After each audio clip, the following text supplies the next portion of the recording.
Hello बच्चों, स्वागत है आपके अपने चैनल जैक बोर्ड प्रिपरेशन में। तो आप लोग के डिमांड पर एक और वीडियो लेके आए हैं ज्योग्राफी का क्लास 12 का सब्जेक्टिव प्रश्न।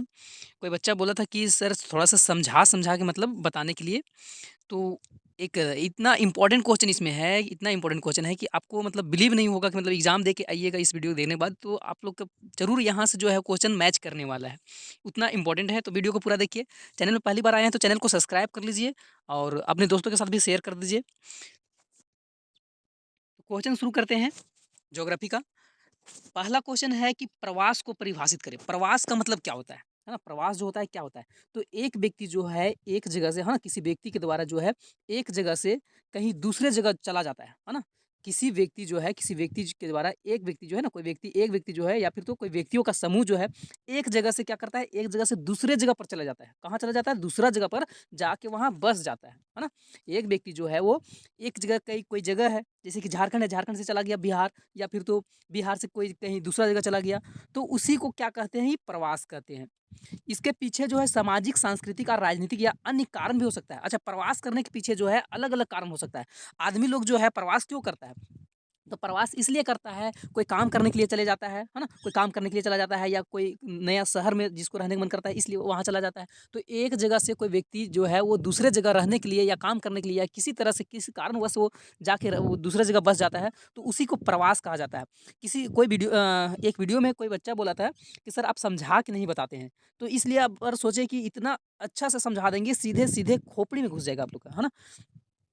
तो आगे क्वेश्चन है, तो प्रवास समझ में आया। प्रवास क्या होता है? तो किसी एक व्यक्ति के द्वारा जो है वो एक स्थान से कहीं दूसरे स्थान पर जाके बस गया है ना? और बसा है क्यों? तो उसके कारण अनेक कारण हो सकता है, सामाजिक कारण भी हो सकता है ना? कि मतलब किसी सामाजिक उत्पीड़न के चलते एक जगह से दूसरी जगह चला गया है, या फिर तो सांस्कृतिक कारण भी हो सकता है, या फिर तो राजनीतिक कारण भी हो सकता है ना? अन्य कारण भी हो सकता है कि कोई काम करने के लिए चला गया हो। तो ये क्वेश्चन आप लोग को समझ में आया। अगला क्वेश्चन है कि कर्तन और दहन, है ना? कर्तन और दहन कृषि को परिभाषित करना है। कर्तन क्या होता है और दहन कृषि क्या होता है? इसको जो है वो परिभाषित करना है। तो आदिकालीन में, है ना? आदिकालीन में क्या होता था? मतलब पहले के ज़माने में, शुरू के ज़माने में क्या होता था कि आदिकालीन जीविका निर्वाह कृषि को ही दहन खेती के कहते हैं, है ना? मतलब आदिकालीन समय में क्या हुआ था कि जीवन निर्वाह मतलब अपने जीवन को चलाने के लिए जो कृषि किया जाता था, उस कृषि को क्या कहा जाता है? कर्तन दहन खेती जो है वो कहा जाता है। आदिकालीन समय में मतलब पहले, बहुत पहले के समय की बातें हैं ना, जब आदि मानव समय के मतलब था, जीवन निर्वाह के लिए जो था, के लिए जो कृषि किया जाता था, उसी को कर्तन दहन खेती कहते हैं। और इस कृषि में सबसे पहले जो है जमीन को, झाड़ियों को एवं पेड़ों को क्या किया जाता है? काट लिया जाता है ना? काटा जाता है और उसके बाद फिर उसे क्या किया जाता है? जला दिया जाता है। ठीक है? तो और उसके बाद वनस्पति को जलाने के से जो राख बनता है, उसे मिट्टी में क्या कर दिया जाता है? मिला दिया जाता है और उसके बाद जो है फसल उगाया जाता है। तो इसी को कर्तन और दहन कृषि के रूप में जो है वो जाना जाता है। आगे क्वेश्चन है कि द्वितीयक क्रियाकलाप से आप क्या समझते हैं? है ना? द्वितीयक क्रियाकलाप में आपका मतलब क्या इससे तात्पर्य है?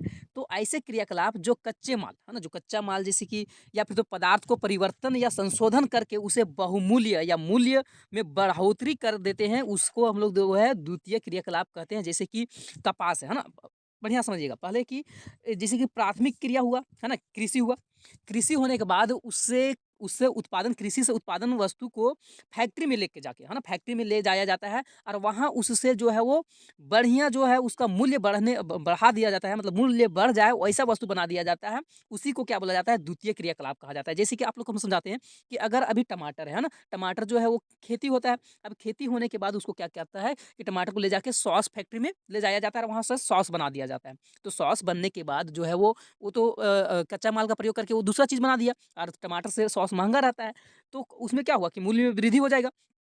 तो वो द्वितीय क्रियाकलाप कहलाएगा। अच्छा, उसी तरह से एक और एग्ज़ाम्पल देते हैं, जैसे कि मान के चलिए कि मक्का है ना, मक्का लेता है खेती, किसान लोग खेती करता है, तो मक्का लेके जाके और वो फैक्ट्री में जाता है, वहाँ से फिर कुरकुरे बनता है। तो वो थोड़ा-सा उसमें मूल्य में क्या हो जाता है, बढ़ोतरी हो जाता है। तो इस तरह के क्रियाकलाप जहाँ मतलब द्वितीय क्षेत्र में जो क्रियाकलाप होता है, जैसे कि मतलब कोई कच्चे माल का प्रयोग करके और उसको बहुमूल्य सामान बनाया जाता है, फैक्ट्री में जो ये चीज़ होता है, तो उसी को बोला जाता है द्वितीय क्रियाकलाप। जैसे कि कपास हो गया, कपास का खेती होता है और कपास से फिर सूती का वस्त्र बना दिया जाता है। तो किसान लोग तो कपास की खेती करता है, वस्त्र तो सब बनाएगा नहीं, तो वो कहाँ बनता है? फैक्ट्री में बनता है, तो वही है द्वितीय क्रियाकलाप। आप लोग के डिमांड पर इतना ज़्यादा समझा के बोलना पड़ रहा है, नहीं तो हम क्या करते थे कि मतलब आंसर खाली पढ़ देते थे, तो बहुत बच्चा बोला कि नहीं से सर थोड़ा-सा समझाइए, काहे कि पढ़ने तो हम लोग के भी आता है, जो थोड़ा-सा हार्ड वर्ड रहता है उसको जो है क्लासिफ़ाई करते जाइए, तो वही हम कर रहे हैं। पर्यटन क्या है ना? पर्यटन क्या होता है, तो एक जगह होता है जहाँ मतलब लोग घूमने के लिए जाता है ना? पर्यटन एक प्रकार की यात्रा है जो मनोरंजन करने के लिए या फिर तो फुर्सत के पालों का आनंद उठाने के लिए, मतलब कोई जो पर्यटक मतलब एक जगह होता है जहाँ की आदमी लोग जो है वो मनोरंजन के लिए जाता है, या फिर तो किसी चीज़ का आनंद, मतलब अगर उसके पास काम नहीं है तो फुर्सत अगर है तो उस वहाँ का आनंद उठाने के लिए चले जाता है ना? छुट्टियों के दौरान जो है भ्रमण या फिर तो व्यापार या फिर तो व्यावसायिक दौरा करता है, और उसी को हम लोग क्या कहते हैं, पर्यटन का ही एक हिस्सा होता है। ये पर्यटन जो होता है वो उसी का एक हिस्सा होता है। आगे क्वेश्चन है कि परिवहन से क्या अभिप्राय है ना? परिवहन जो होता है वो क्या है ना? तो वस्तुओं जो है, वस्तुओं तथा यात्री को एक स्थान से दूसरा जगह ले जाना ही क्या कहलाता है? परिवहन कहलाता है। जैसे मान के चलिए कि अगर कोई सामान है, उठा के हम यहाँ से ले जाके, मतलब जैसे कि झारखंड से उठा के लेके बिहार में डाल दिए है ना, वहाँ रख दिए, या फिर तो कोई और भी दूसरा राज्य से ले आए यहाँ, या फिर तो कोई सामान को उठा के ले जा रहे हैं, या फिर तो अपने खुद चले जा रहे हैं, है ना? वस्तुओं तथा यात्रियों को एक स्थान से दूसरे स्थान तक ले जाया जाता है, उसी को क्या बोला जाता है? परिवहन कहा जाता है।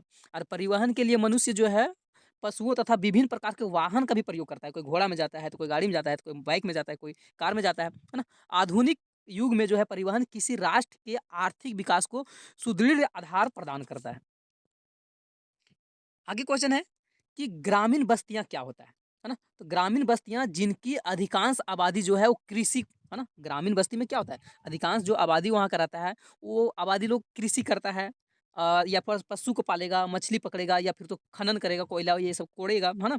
आदि जैसे प्राथमिक गतिविधियाँ जो है वो करता है ना? ग्रामीण बस्ती में प्राथमिक क्रिया ही किया जाता है, जो कि प्रकृति से, जमीन से रिलेटेड, मतलब उससे जुड़ा हुआ रहता है ना? प्राकृतिक चीज़ें पर निर्भर रहता है। तो ग्रामीण क्या है, तो ग्रामीण बस्तियाँ जो है वो जिनकी अधिकांश आबादी जो है क्या करता है, कृषि करता है, पशुपालन करता है, मछली को पकड़ता है ना, और खनन करता है, यही सब प्राथमिक गतिविधियाँ जो है वो उसको करता है। और ग्रामीण बस्तियों में जनसंख्या के अलावा जनसंख्या घनत्व एवं भौगोलिक क्षेत्र के अपेक्षाकृत छोटा होता है। मतलब यहाँ बात बोला है कि जनसंख्या वहाँ जो है वो जनसंख्या घनत्व बहुत कम होता है, शहर के हिसाब से या नगर के हिसाब से जो है वो जनसंख्या कम होता है गाँव के बस्ती में। आगे क्वेश्चन है कि कोई भी एक लौह खनिज का नाम लिखना है ना, कोई भी एक लौह खनिज का नाम लिखना है, तो वैसा धात्विक खनिज जिसमें लोहा का अंश होता है ना, लोहा का अंश होता है, उसी को क्या कहते हैं, लौह खनिज कहते हैं। जैसे कि लो अयस्क हो गया है ना, जिसमें लोहा का अंश होता है ना। जैसे कि वे धात्विक खनिज जिसमें क्या होता है, लोहा होता है, लोहा का अंश होता है, उसी को क्या बोला जाता है, लौह खनिज बोला जाता है। उदाहरण के लिए लो अयस्क हो गया। तो यहाँ तक तो उम्मीद करते हैं कि बहुत बढ़िया से आप लोग को समझ में आया होगा। आगे और भी समझाने की कोशिश करते हैं। आगे 3 नंबर का जो क्वेश्चन रहेगा, है ना? तो यहाँ बोला है कि कुटीर उद्योग के किन्हीं 3 विशेषताओं का उल्लेख करें, है ना? तो कुटीर उद्योग पहले हम लोग समझेंगे कि कुटीर उद्योग क्या होता है। तो कुटीर उद्योग वैसा उद्योग को बोला जाता है जिसमें कि व्यक्ति जो है अपना घर में, है ना? कारखाना में नहीं, किसी घर में जो है घर में जो है अपना कुछ बनाता है। जैसे कि अभी झारखंड से बहुत कोई होगा बच्चा, है ना? तो अधिकतर तो झारखंड के ही वीडियो, मतलब बच्चा जो है आप लोग देख रहे हैं। तो यहाँ महुआ के दिन आने वाला है ना? तो इसमें क्या होता है कि जिसको हम लोग टुपला या पथिया जो भी चीज़ आप लोग बोलते हैं अपना भाषा में, तो वो बनाता है। तो वो घर में बनता है, या फिर तो सूप जिसको बोलते हैं, है ना? तो सूप जो है वो कोई जो है कुटीर जो है घर में बनाया जाता है। तो इस तरह के जो घर में जो सामान बनाया जाता है ना, वैसे उद्योग जिनमें जो उत्पादन एवं सेवाओं का सृजन अपने घर में ही किया जाता है ना? फैक्ट्री में नहीं। जैसे कि बहुत कोई झाड़ू झाड़ू जो है ना, कि मतलब चौराठ वाला जो झाड़ू होता है वो घर में बहुत कोई बनाता है ना? उसको काट के, या फिर तो खजूर का मतलब ऐसा चीज़ जो कि घर में लोग बना रहा है ना? जैसे कि बहुत कोई जानते होंगे कि बीड़ी पत्ते वाला भी जानते होंगे, ये जिससे कि या फिर तो एक होता है कि सखुआ के पत्ता से जो पत्तल बनाया जाता है, पहले टीपा जाता था। तो उस तरह की चीज़ें जो घर में बनाया जाता है, उद्योग नहीं बनाया जाता, उसी को क्या बोला जाता है, कुटीर उद्योग बोला जाता है। तो इसका विशेषता को बताना है ना, इसका लक्षण बताना है कि कुटीर उद्योग के क्या लक्षण होता है। अगर अगर आप लोग को समझ में आ रहा है, वीडियो पसंद आ रहा है, तो लाइक कीजिए और अपने दोस्तों को शेयर कीजिए। और अगर चैनल में पहली बार है तो सब्सक्राइब भी कर दीजिए। तो कुटीर उद्योग का पहला लक्षण जो है, कुटीर उद्योग की स्थापना जो है ना? स्थापना जो है में न्यूनतम पूंजी निवेश होता है। मतलब इसमें ज़्यादा पूंजी, मशीन ये सब नहीं बिठाना पड़ता है, एवं कम कीमत की जो है मशीन व उपकरण का उपयोग किया जाता है। और वस्तुओं के निर्माण में प्रायः जो है पूरा परिवार जो है मिल-जुल के कार्य करता है ना? कुटीर उद्योग में जो है पूरा परिवार के साथ में जो है मिलके ये कार्य किया जाता है और कुटीर उद्योग में प्रायः जो है स्थानीय आवश्यकताओं से पूर्ति की जाती है। मतलब कोई बाहर से कोई भी कच्चे माल नहीं मँगाया जाता है। स्थानीय जैसे कि अभी हम बताएँ कि बाँस हो गया, बाँस से पथिया बनता है, टोकरी बनता है ना? तो ये जो है स्थानीय जगह से ये सिर्फ़ ला के और उसके बाद बनता वस्तु को उत्पादन में और स्थानिक तकनीक का प्रयोग किया जाता है। आगे क्वेश्चन है कि सड़क परिवहन के 3 लाभ बताना, है ना? सड़क सड़क जो परिवहन है, जो रोड है ना? रोड में जो गाड़ी-उड़ी चलता है, तो उसका जो है 3 लाभ बताना है, क्या-क्या 3 लाभ है? तो वैसा परिवहन, है ना? वैसा परिवहन जो क्या है कि जो लोगों एवं माल को एक स्थान से दूसरे स्थान, है ना? वैसा परिवहन जो लोगों को क्या करता है और लोग और माल को एक जगह से दूसरे जगह तक पहुँचाने के लिए जो है सड़क का उपयोग करता है, सड़क सड़क, है ना? सड़क वही क्या कहलाता है? सड़क परिवहन कहलाता है। वैसा परिवहन, है ना? इस तरह का मतलब परिवहन जैसे कि आपका हो गया कि बाइक हो गया, है ना? या फिर तो कार हो गया, तो ये सब कहाँ चलेगा? सड़क में चलेगा। तो वैसा परिवहन जो लोगों को एक जगह से दूसरी जगह ले जाने के लिए क्या चीज़ का प्रयोग किया जाता है? सड़क का प्रयोग किया जाता है और सड़क पर जो चीज़ चलेगा, है ना? सड़क में जो चलेगा, है ना? जो भी चीज़ चलेगा, वो ही क्या कहलाता है? सड़क परिवहन कहलाता है। जैसे सड़क में बाइक चल रहा है, तो सड़क परिवहन कहलाएगा वो, है ना? सड़क पर कार चल रहा है, तो वो भी सड़क परिवहन कहलाएगा। तो इसका सड़क परिवहन के जो निम्नलिखित है ना लाभ जो है वो क्या-क्या है? तो सड़क के लिए रेलवे की अपेक्षा पूंजी निवेश में आवश्यकता कम होती है। रेलवे में बहुत ज़्यादा पूंजी का निवेश किया जाता है लेकिन सड़क में कम किया जाता है। अर्थात रेल परिवहन से ये सस्ता होता है, पहला हो गया लाभ। दूसरा लाभ है कि इनका निर्माण बहुत ऊँचे स्थान या दुर्गम क्षेत्रों में भी किया जाता है। बहुत ऊँचा जगह में भी जो है वहाँ रोड बन जाएगा। जैसे कि एग्ज़ाम्पल देते हैं हम लोग कि एक परतरातू घाटी है ना? वहाँ देखिए तो कितना ऊँचा है फिर भी वहाँ रोड बन गया लेकिन वहाँ ट्रेन का पॉसिबल हो पाएगा? नहीं, है ना? तो इनका निर्माण जो है ऊँचे स्थान में और दुर्गम स्थान में भी जो है किया जा सकता है। सड़क परिवहन में देखभाल की लागत कम होती है और यह जो है वो सुविधाजनक भी होता है ना? सड़क परिवहन में देखभाल की लागत जो है कम होता है। जैसे कि ट्रेन वाला में क्या होता है, ट्रेन वाला में कि देख-रेख करते रहना पड़ता है ना? कहीं नट ढीला हुआ है कि पटरी का हो रहा है। लेकिन इसमें एक बार बन गया तो बस हो गया। सुविधा तथा साधारण व्यक्ति को पहुँच के अंदर होता है ये।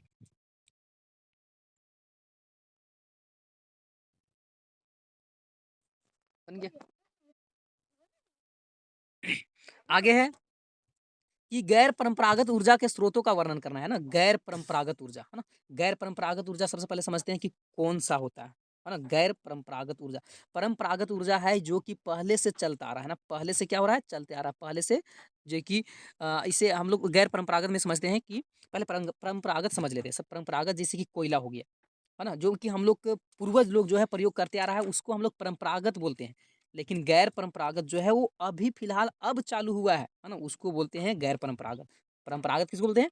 जो हमारे पूर्वज लोग भी प्रयोग करते थे, है ना? पूर्वज लोग भी प्रयोग करते थे, उसको क्या बोलते हैं? परंपरागत। लेकिन अब जो नया-नया टेक्निक आया है, उसको गैर परंपरागत बोलते हैं। तो गैर परंपरागत ऊर्जा के स्रोत का वर्णन करना है, तो गैर परंपरागत का ऊर्जा का स्रोत सबसे पहला जो है सौर ऊर्जा है। पहले सौर ऊर्जा का प्रयोग नहीं किया जाता था। हम लोग के पूर्वज जब अगर अभी हम लोग 200 साल या फिर तो 100 साल अगर पहले जाते हैं तो उतना सूरज प्लेट का प्रयोग नहीं होता था।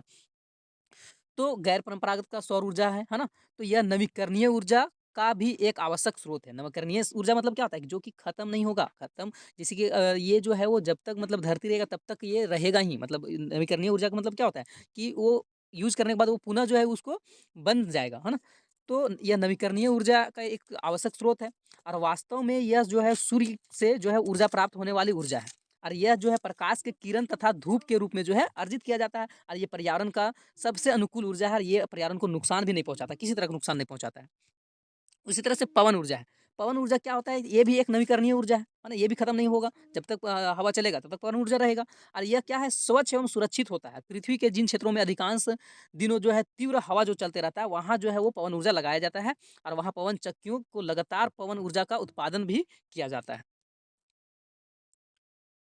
आगे क्वेश्चन है कि बायोगैस, है ना? बायोगैस जो है यह मानव एवं पशुओं बायोगैस जो है मानव और पशुओं के मल से घरेलू कार्बनिक अवशिष्ट पदार्थ से घरेलू जिसे घरेलू कार्बनिक पदार्थ में क्या आ जाएगा पूरा डीपली हम जो है मुझे ये इसका आप लोग को जो क्लासिफाई करना पड़ रहा है काहे कि कोई बच्चा बोला था, है ना? तो इसलिए जो है वो पूरा डीपली हम जो है क्लासिफ़ाई कर रहे हैं।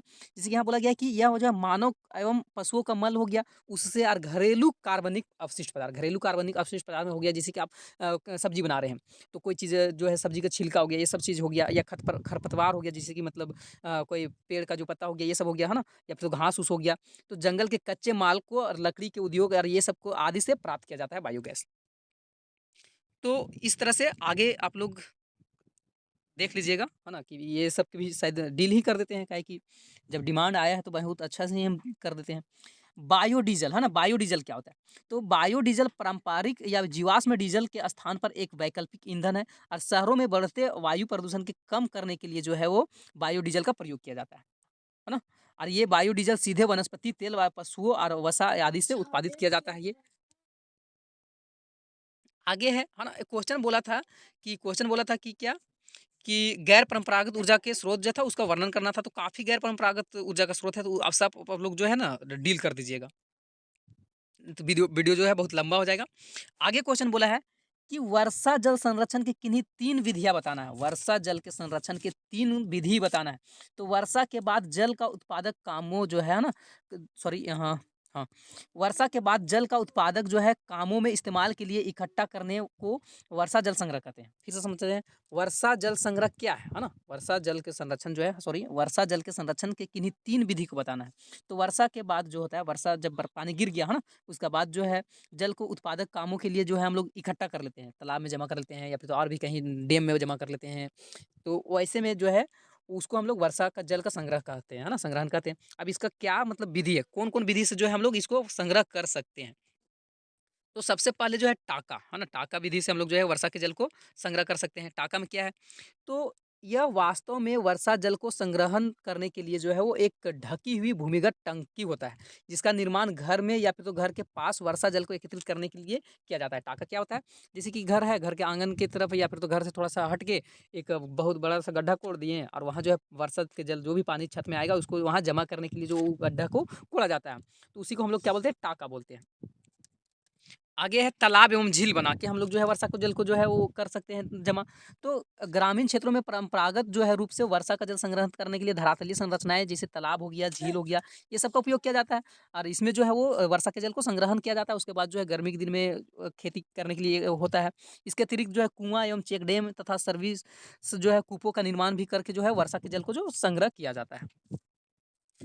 उसी तरह से आगे है ना? रिचार्ज पिट एवं रिचार्ज ट्रेड द्वारा जो है वर्षा जल को संग्रह किया जाता है। रिचार्ज पिट या निर्माण जलोढ़ मिट्टी वाले क्षेत्र में उपयोगी होता है ना? और इस विधि में जो है घर से, है ना? घर से 8 से 10 मीटर दूर पर धरातल में के समीप जो है 1 से 2 मीटर चौड़ा या 2 से 3 मीटर गहरा जो है गड्ढा खोद दिया जाता है और उसके बाद फिर इस पे रिचार्ज पिट बना दिया जाता है। और इससे जो है कि घर के छत पे से पाइप निकाल के और उसमें जो है पिट को फिट कर दिया जाता है और उसके बाद जो जो भी छत में पानी होता है वो जाके वहाँ जमा हो जाता है। आगे क्वेश्चन है कि भारत में हरित क्रांति, है ना? भारत में हरित क्रांति के 3 मुख्य उपलब्धियाँ को जो है वर्णन करना है। भारत की हरित क्रांति के 3 मुख्य उपलब्धियाँ का क्या करना है? वर्णन करना है।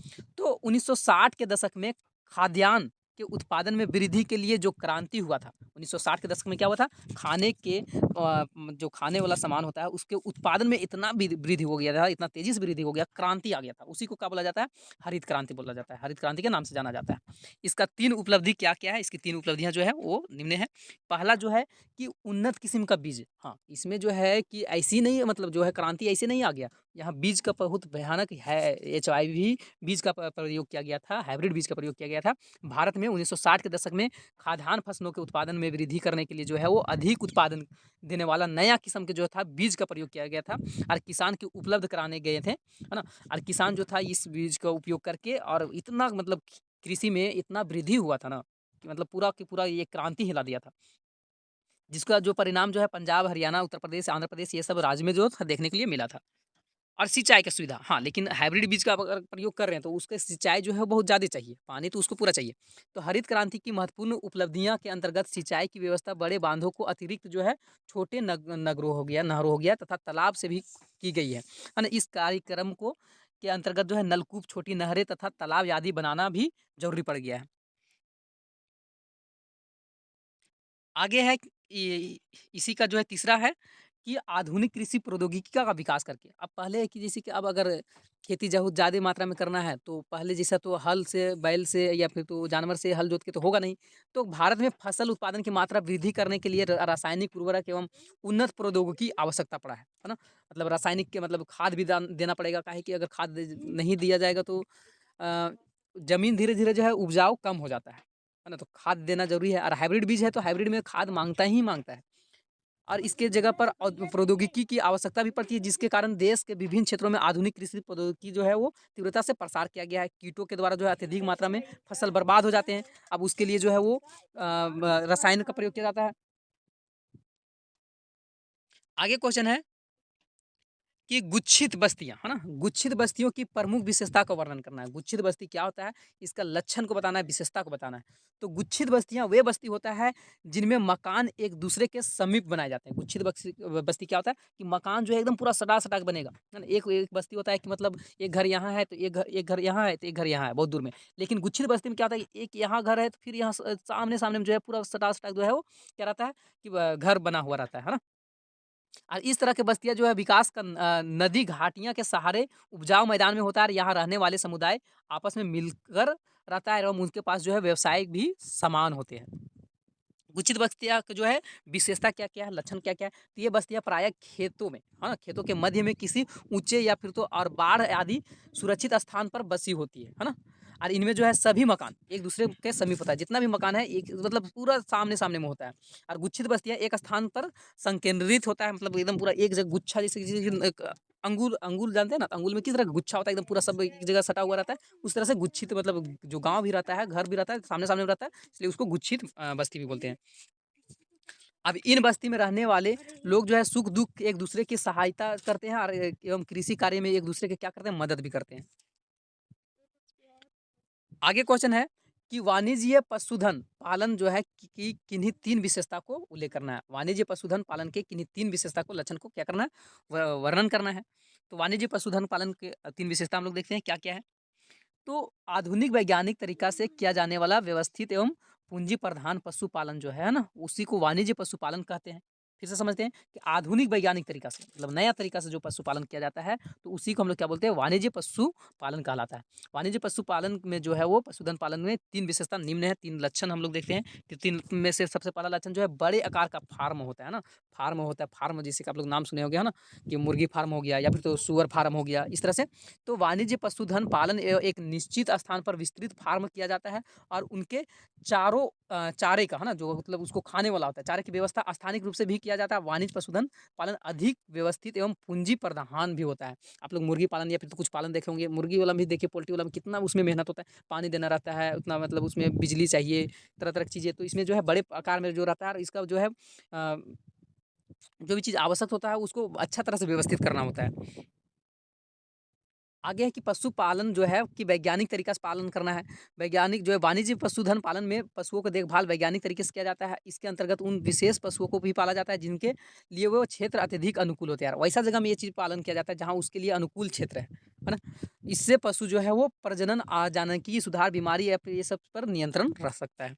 आगे तीसरा लक्षण जो है इसका कि वाणिज्य पशुधन के क्षेत्र जो है, वाणिज्य पशुधन के क्षेत्र में मुख्यतः नई दुनिया में प्रचलित है और विश्व में न्यूजीलैंड जो हो गया, ऑस्ट्रेलिया हो गया, अर्जेंटीना हो गया, है ना, यूरुग्वे हो गया, ये सब जो है ये वाणिज्य पशुधन पालन में बहुत ज़्यादा मतलब फेमस है। तो उसके बाद जो है लॉन्ग क्वेश्चन का आंसर इधर रहेगा।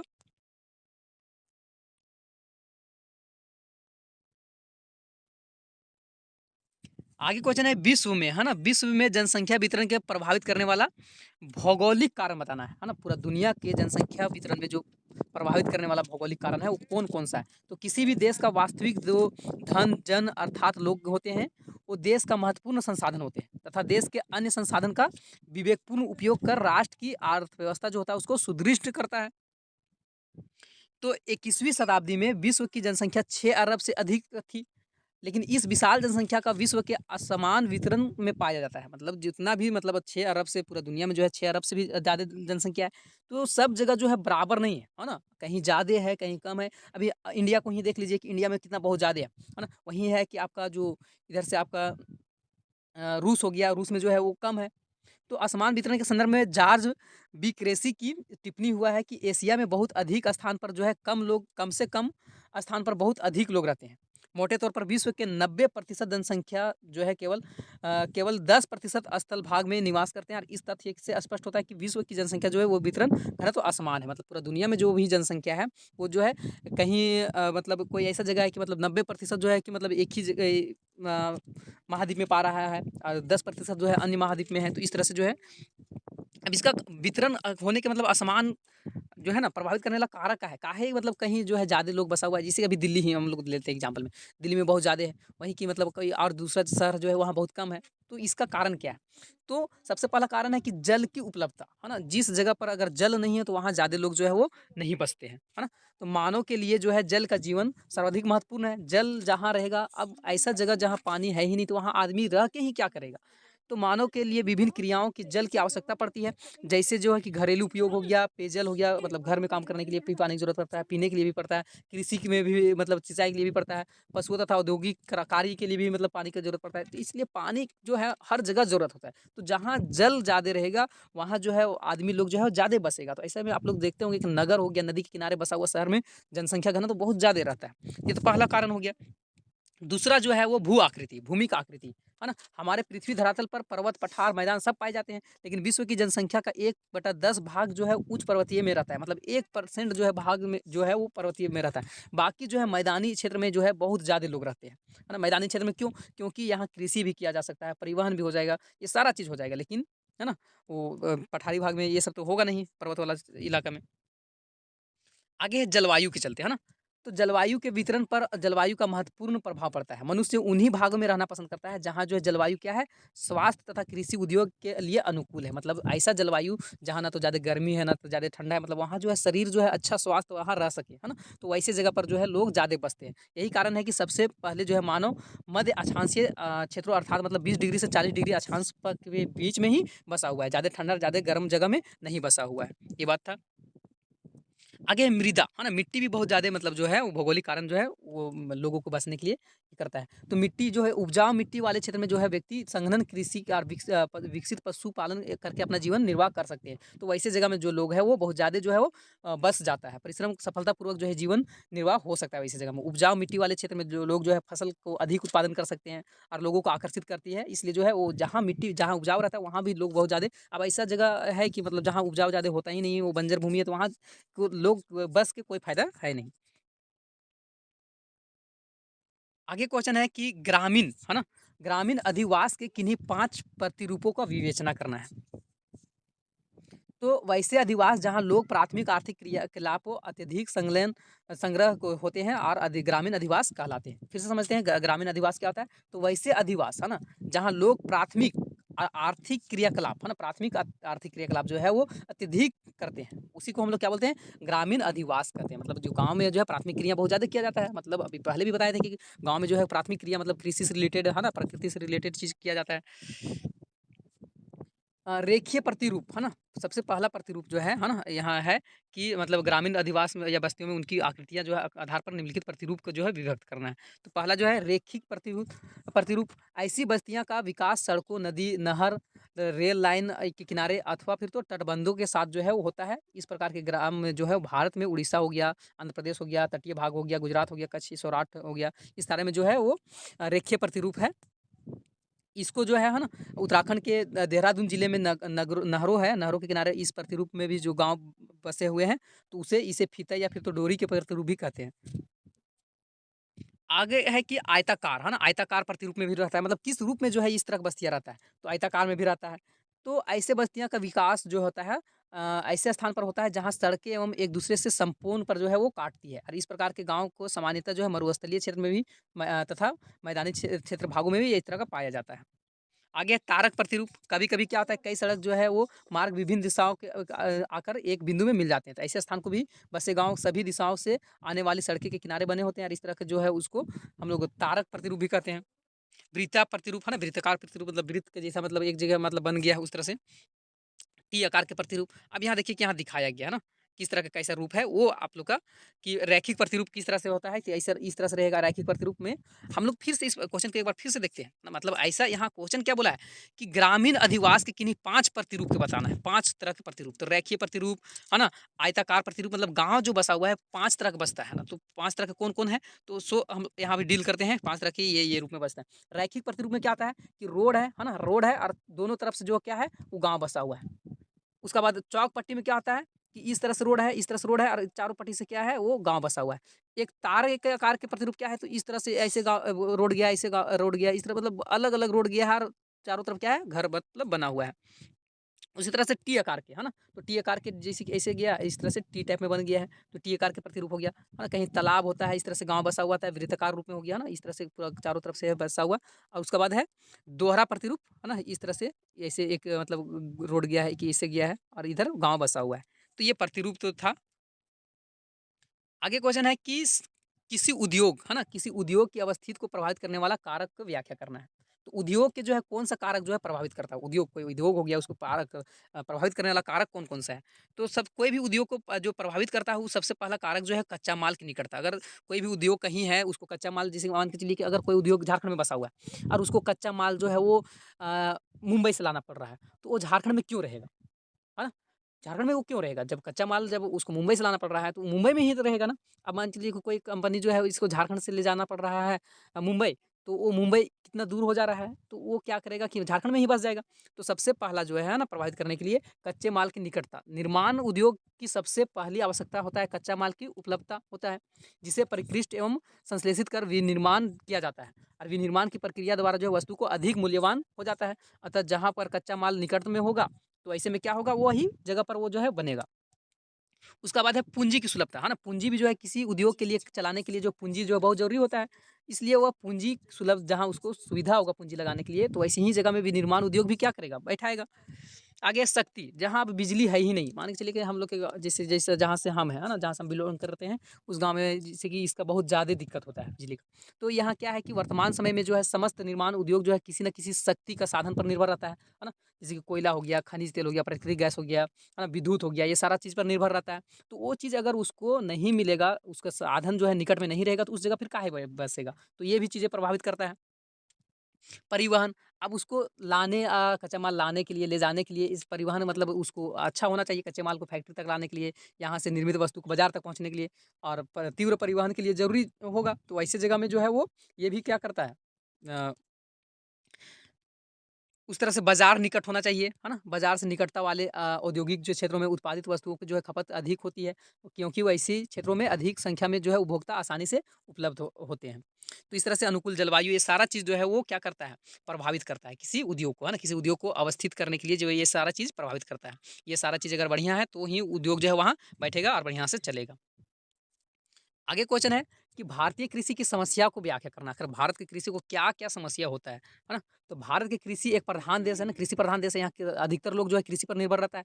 यहाँ की अधिकांश जनसंख्या कृषि पर कार्य पर निर्भर रहता है। तो कृषि पारिस्थितिकी जो है वो और विभिन्न प्रदेश जो है ऐतिहासिक अनुभव के अनुसार जो है भारतीय कृषि की समस्याएँ एवं जो है विभिन्न प्रकार की है।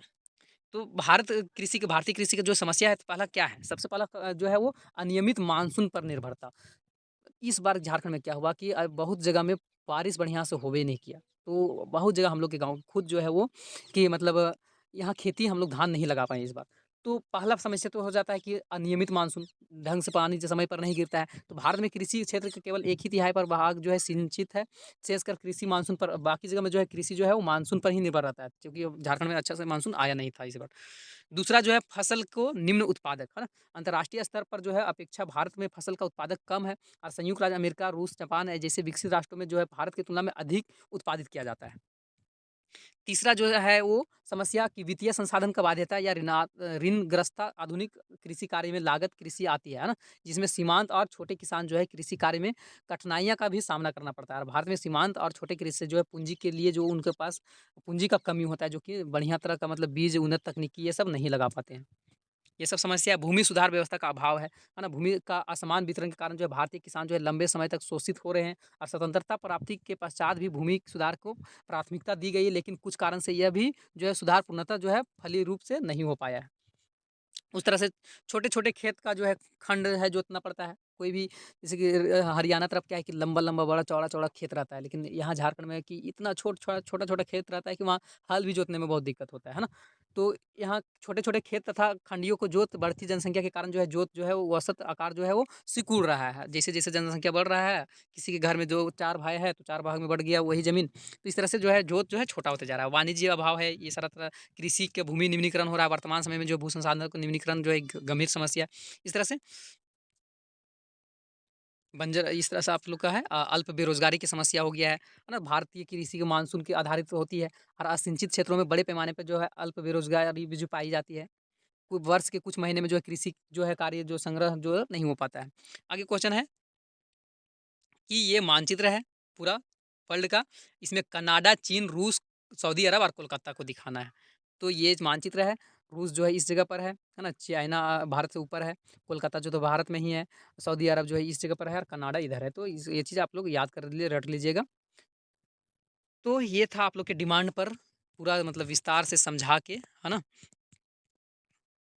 चैनल को सब्सक्राइब कर लीजिए और किस सब्जेक्ट का वीडियो चाहिए आप लोग कमेंट कीजिए, आप लोग को वीडियो मिल जाएगा बहुत बढ़िया इम्पोर्टेंट क्वेश्चन ना खोज के।